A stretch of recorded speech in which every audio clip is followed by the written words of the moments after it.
Welcome back to Pod Bless Texas. With us today is Texas's climate change and democracy reform activist who is currently launching American Promise, North Texas, Ann Drumm. Thank you for being here. Well, thank you for having me. I'm excited to be here. Really excited to have you here.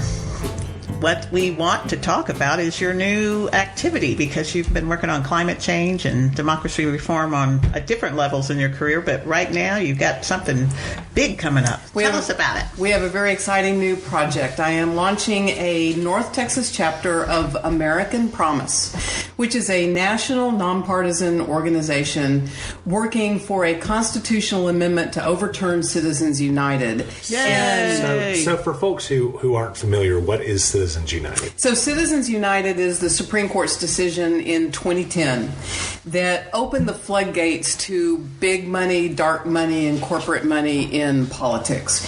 It prohibits Congress and the states from regulating independent expenditures by corporations in connection with elections. So it made corporations human. Well, actually, Okay, if corporations are people, then hashtag me too, because they've been fucking me without consent for years. So, also, it has some real screwed up power dynamics. So, but the idea when people were after Citizens United was ruled on, that became sort of the down.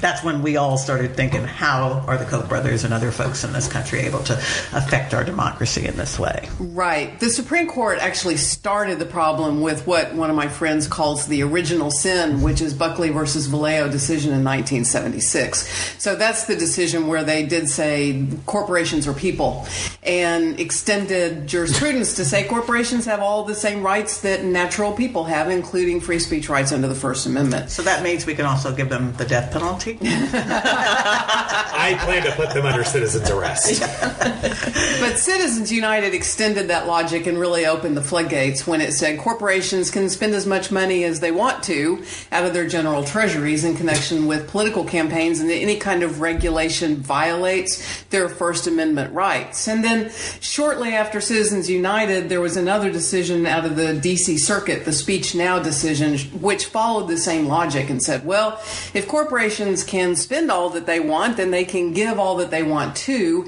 and that created super PACs. So that's what opened the floodgates, and now we have this enormous flood of money. There's a really great website out there called Open Secrets, which I love Open Secrets. Yes. Yep. Which has data about the flood of money into federal elections. For example, they talk about who are the major individual big donors. Miriam and Sheldon Adelson last cycle gave $123 million. And of course, Miriam Adelson got the Presidential Medal of Freedom. I saw that. How ridiculous Those is are the that? casino owners out of Right. Nevada. But it's not just Republican big donors. Democrats have their billionaires too. Michael Bloomberg gave $95 million last cycle. Tom Steyer, $73 million. On climate and gun reform, but go ahead. So, the knife... I mean, I seem to be fine with their money. Right. I'm kidding, Ann. I'm joking.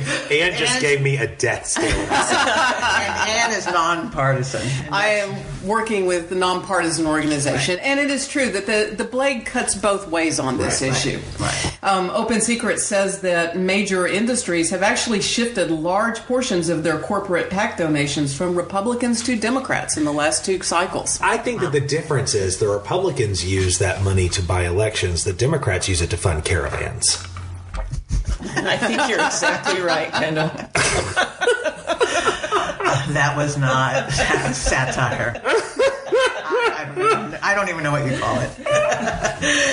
But Ann, what is it that you guys like when you talk about, like, there's in Citizens United, that group that's out there that people give money to, and I've given money to them in my career, that we thought was working on that issue, and I think they still are, and they promote candidates, and they have a PAC. What you guys are going one step further and actually passing an amendment and trying to train people what that looks like. We have 27 amendments before, including women's right to vote and ending slavery and all kinds of stuff. But what is it that this amendment will do, and how hard is it going to be for us to get a 28th Amendment Amendment on this subject? Well, nothing in the democracy reform arena is going to be easy. It's all hard. And there are several organizations that have been working on this issue since the decision was issued in 2010. The difference about American Promise is that it is explicitly nonpartisan. And it is laser focused on this issue, so it doesn't get involved in other debates. It uses well-trained citizen advocates to build support locally for a constitutional amendment.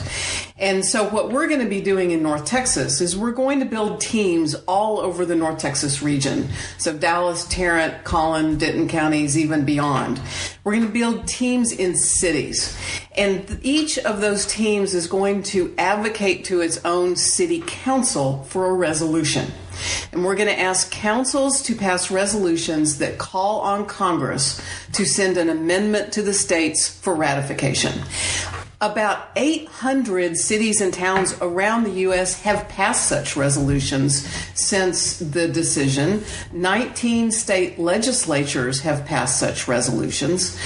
In Texas, though, the only city that has passed a resolution is Austin. Wow. So what I want to do over the course of the next 2 years is add another dozen cities to that list out of North Texas. And that's why I am looking for volunteers, both Republicans and Democrats, to populate teams all around North Texas.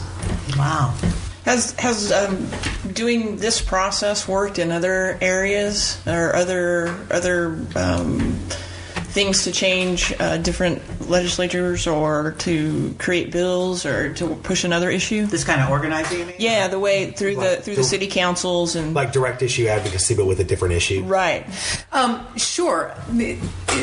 Keep in mind that a lot of the democracy reform activism is taking place in states that have initiative and referendum.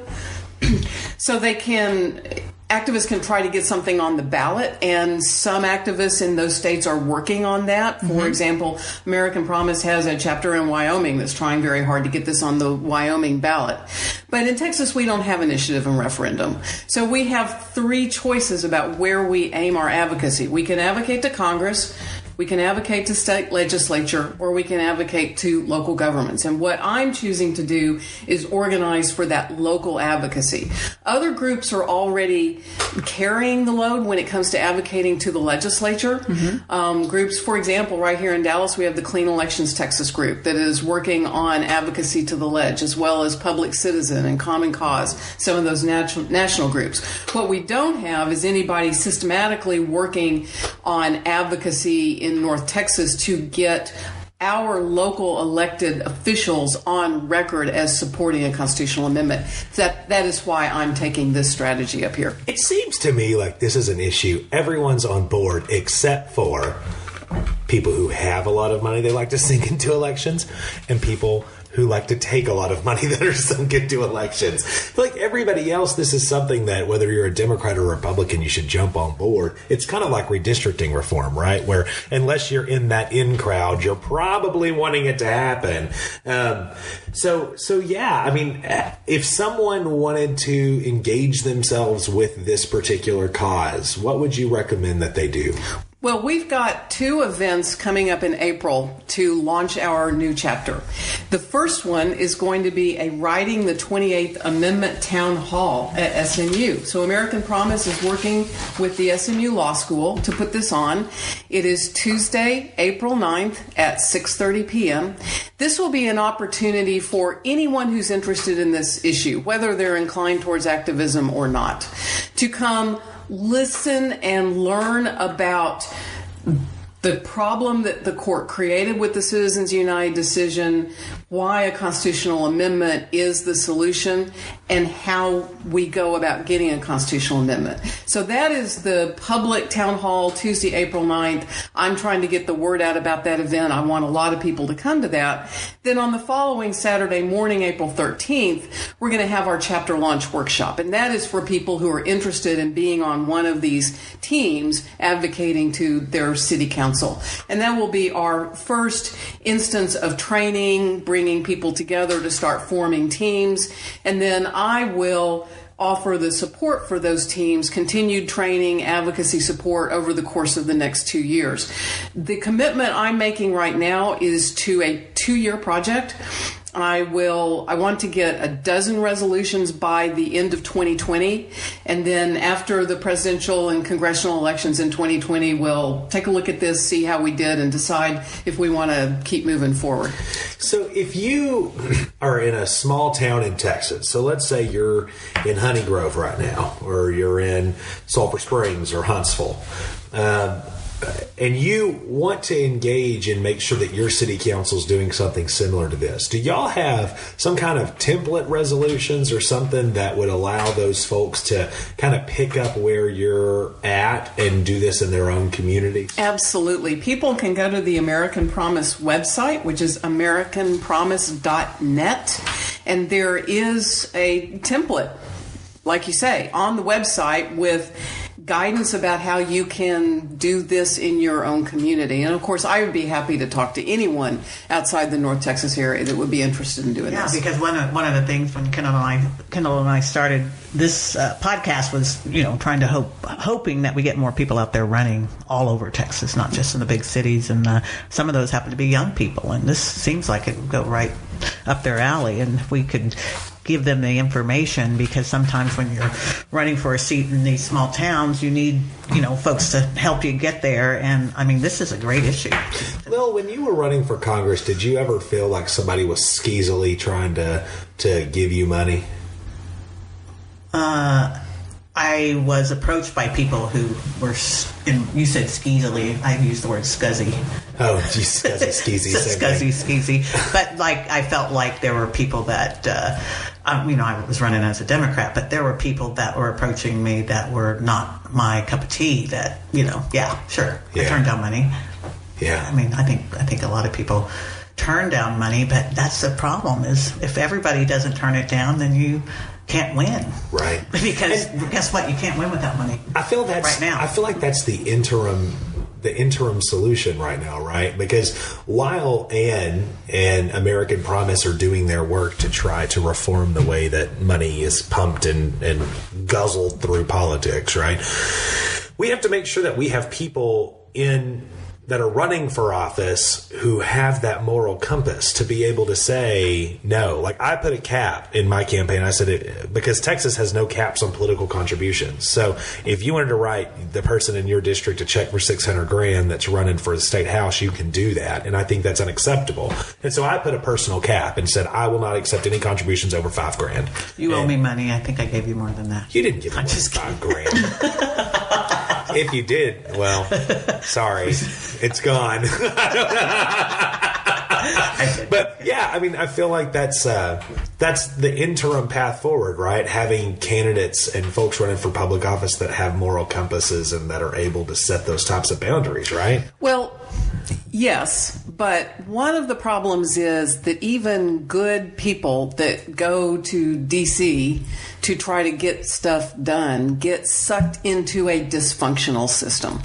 It is estimated that members of Congress spend anywhere between 30 and 70% of their time fundraising. Oh, for sure. Yeah. Think about that for a minute. That's lowballing it. They have, and it's illegal for them to do the fundraising in their offices on Capitol Hill, so they have to walk over to a Republican call center or a Democratic call center and sit in a cubicle with a phone and a list of donors and literally dial for dollars hour upon hour.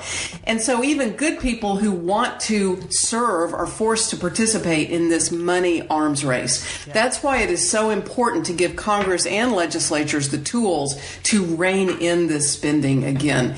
And, and another problem is that because they're spending so much time raising money, that's time that they can't spend studying policy and reading legislation or building relationships that might allow them to get stuff done. So it paralyzes our legislature so that we can't deal with the big complex issues we need to deal with. Of course, at the top of my list is climate change, but there are others like healthcare, immigration, education, and criminal justice reform. Do you think that someone who is trying to get elected to do this, to try to do the right thing, philosophically, do you give them a pass and allow them to accept this type of money? Or do you think that they should campaign with that same kind of moral servitude? I don't think we should put it on individual candidates. I think we need system reform. And that's why this is so important. American democracy is in crisis, and no individual candidate alone can fix it. We need to... It's not what Donald Trump says. We need to address the root of the crisis, which is concentrated money and special interests controlling our political system. The big donors are well represented, but most Americans are not, and we've got to change that system. Right, and that's what I think lots of people with, the small... because of being able to do digital campaigns and all, that we've done some things right by having small donors, with lots of candidates, but it's still not enough. I mean, I've gone to enough of those PAC meetings when I was in D.C. where you just see the kind of crazy money that these representatives have to get in order to be successful. I mean, I've been in the DNC and seen the little cubicles when I was brought up there, and you just see these, here's your member of Congress being subjected to sit there, all of them, and be on these calls. Call time is the worst. They're just calling, and then they have to make deals. I mean, when the pharmaceutical, PHRMA, the pharmaceutical industry offers you this kind of money, they want something in return. And you'd think that more electeds would be on board this type of reform simply because having to sit and beg rich people for money hours every day is a miserable experience. Yeah, everybody agrees with that on both sides, Republicans too. And what I like about your program is that you were talking about that it's not going to take, we can't put it on one candidate, we can't put it on one group, we can't put it on one state. And what your program seems to be doing is really in line with what we represent in getting things to the people. You're laying out something very specific, very local that individuals can do. And I think that there are still a ton of people that aren't involved in politics yet that want to do something. They watch the news. They're wanting to do something. And I think that we need more programs like this that are getting to the people to say, fill this out, go to your city representatives, your local representatives, and make this happen. Right. The polling indicates that the vast majority of Americans think this is a problem, but they also don't think that there's any fix to the problem. Or that there's anything they can do. Yeah, they don't think there's anything they can do. And so more than 80% of Americans agree that unfettered political spending leads to political inequality and democratic corruption.